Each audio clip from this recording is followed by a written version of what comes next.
The Ural Mountains are one of the great frontiers of Russia. Rugged, snow-covered, and untamed, they divide Europe and Asia, stretching across thousands of miles. They are known for their harsh winters, sudden storms, and an atmosphere of quiet, indifferent danger. To venture into their icy slopes in the dead of winter requires skill, discipline, and courage. In late January 1959, a group of 9 young Soviet hikers attempted just that.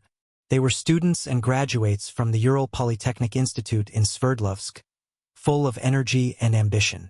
Their leader, Igor Dyatlov, was respected, intelligent, and methodical. The trek was meant to be a challenging expedition, but one well within their abilities. And yet, by the end of their journey, all 9 were dead.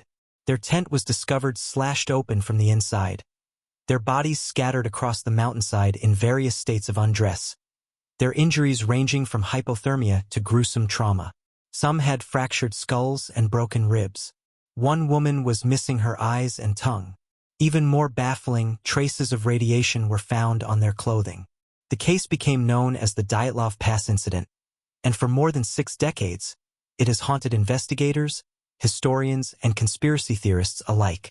To this day, there is no single explanation that satisfies all the facts.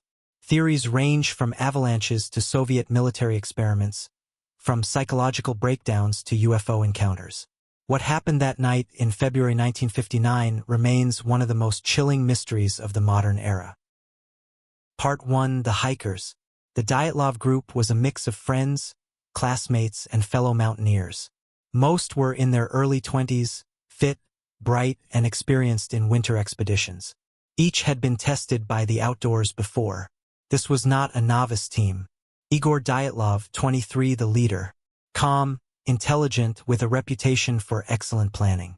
Dyatlov designed much of the group's equipment himself, including a stove for heating their tent.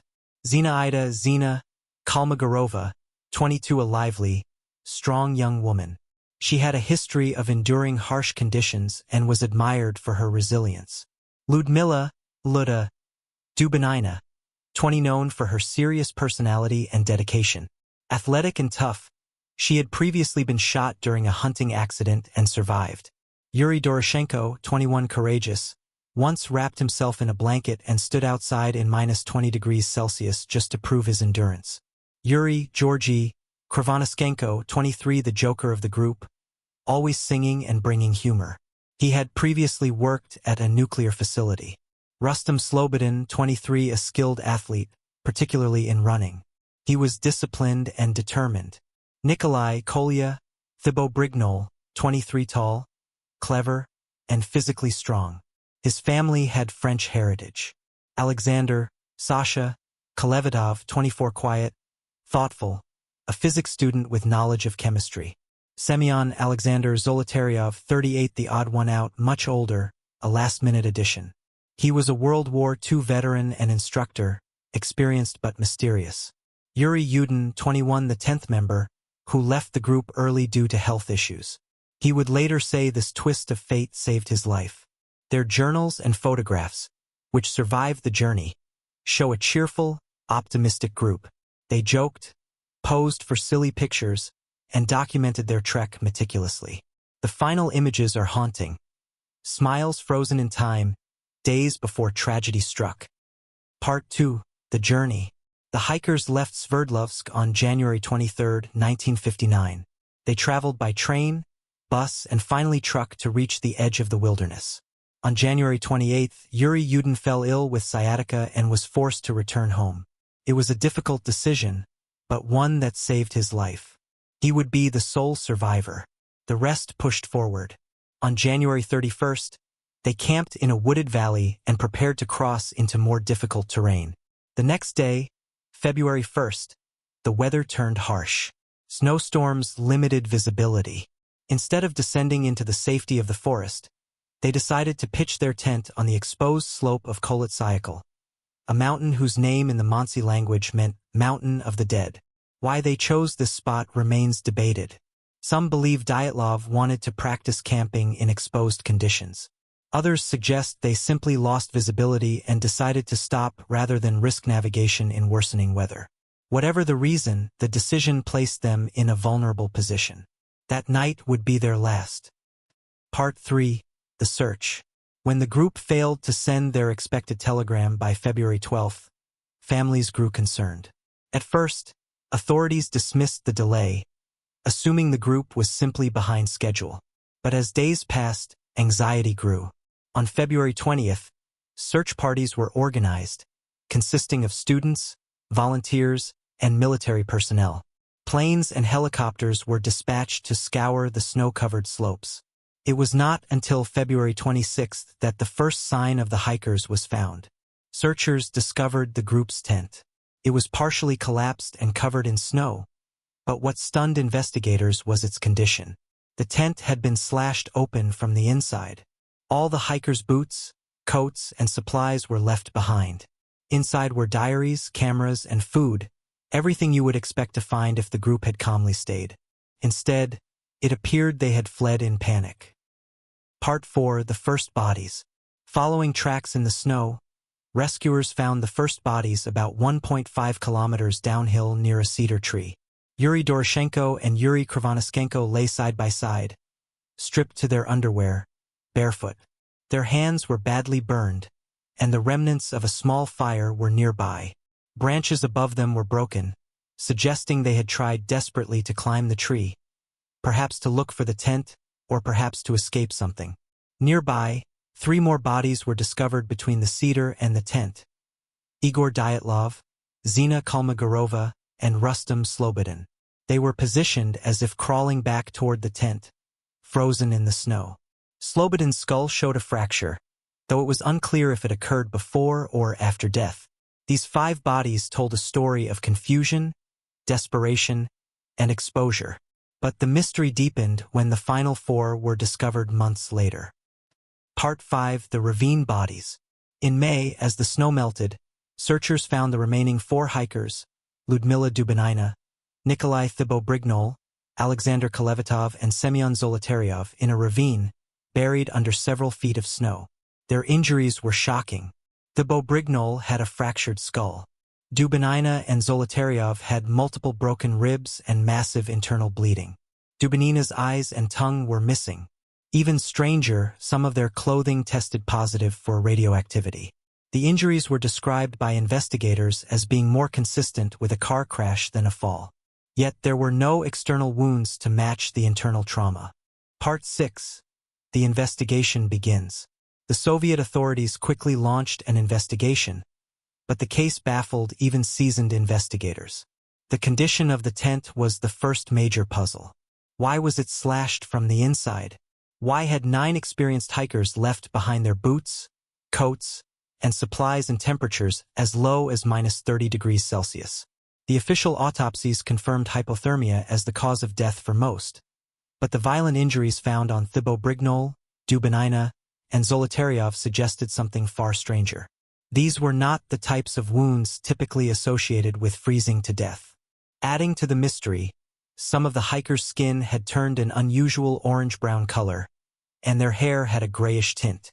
Radiation tests revealed that several pieces of clothing contained abnormally high levels of radioactive material.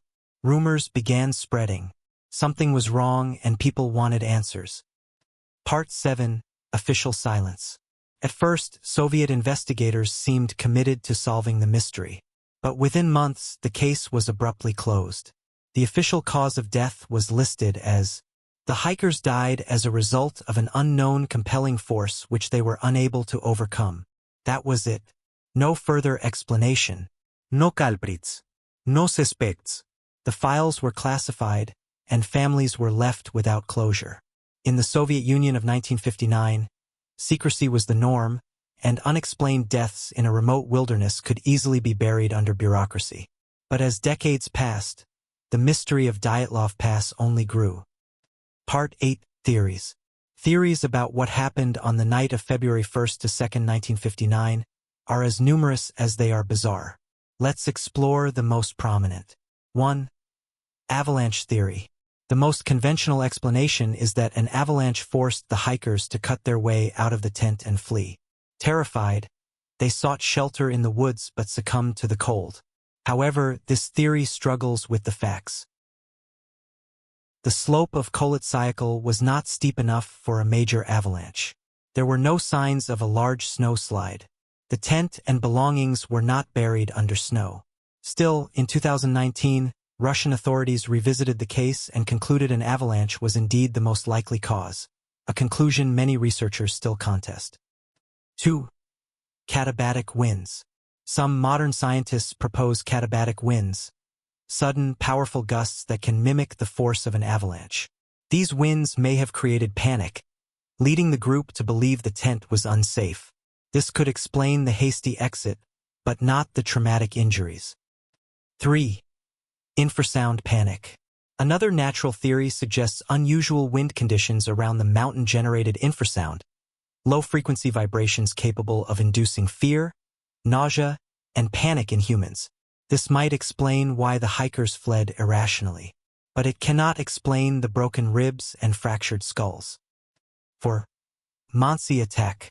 Some suspected the local Mansi people, indigenous to the Urals, had attacked the hikers. But there was no evidence of struggle, no other footprints, and no motive. In fact, the Mansi helped in the search and strongly rejected any involvement. 5. Military testing. This is one of the most enduring theories. The Ural Mountains were known for secret Soviet weapons testing. Possibilities include parachute mines. Explosions in the sky could have terrified the hikers, causing injuries consistent with pressure blasts. Radiation tests. The radioactive traces on clothing point to possible contamination. Military cover-up. The sudden closure of the case and classification of files fit this scenario. Supporters of this theory point out that other groups in the region reported strange glowing orbs in the sky around the same time. 6. Paranormal and UFOs. From the start, the case has attracted paranormal speculation. The glowing orbs in the sky, whether rockets, flares, or something more mysterious, inspired theories of extraterrestrial involvement. Some suggest the hikers encountered something unearthly that drove them into panic or attacked them directly. Though lacking physical evidence, this theory remains popular in the public imagination.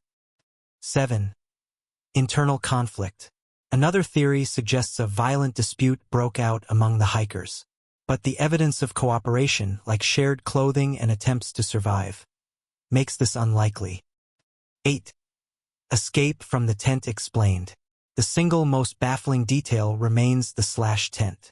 Why would experienced hikers, who knew the deadly risks of exposure, cut their only shelter from the inside? Some theorists believe they heard or felt something outside. Perhaps an avalanche, perhaps attackers, perhaps something unexplainable.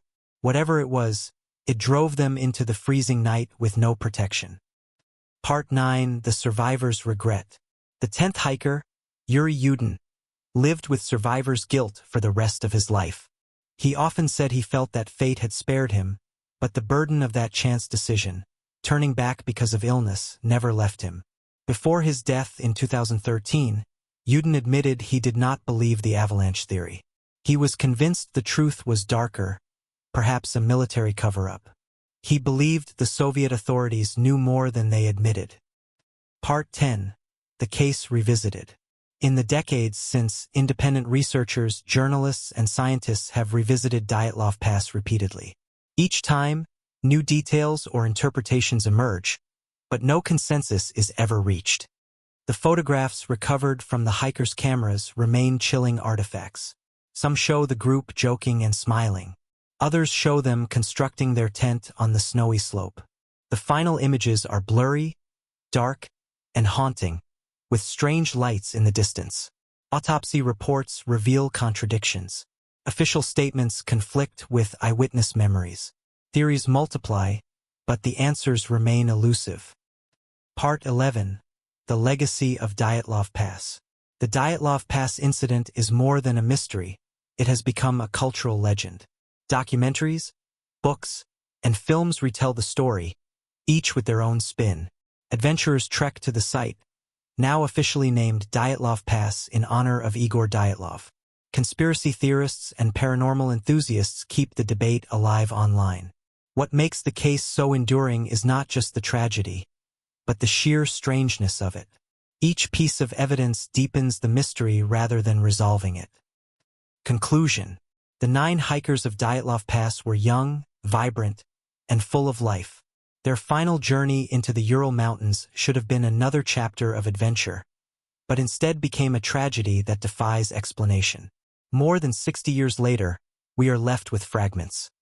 A slashed tent, frozen footprints, shattered bones, missing eyes, radiation, and silence.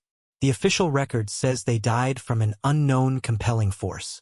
Perhaps that is the most honest conclusion of all. The mountain keeps its secret,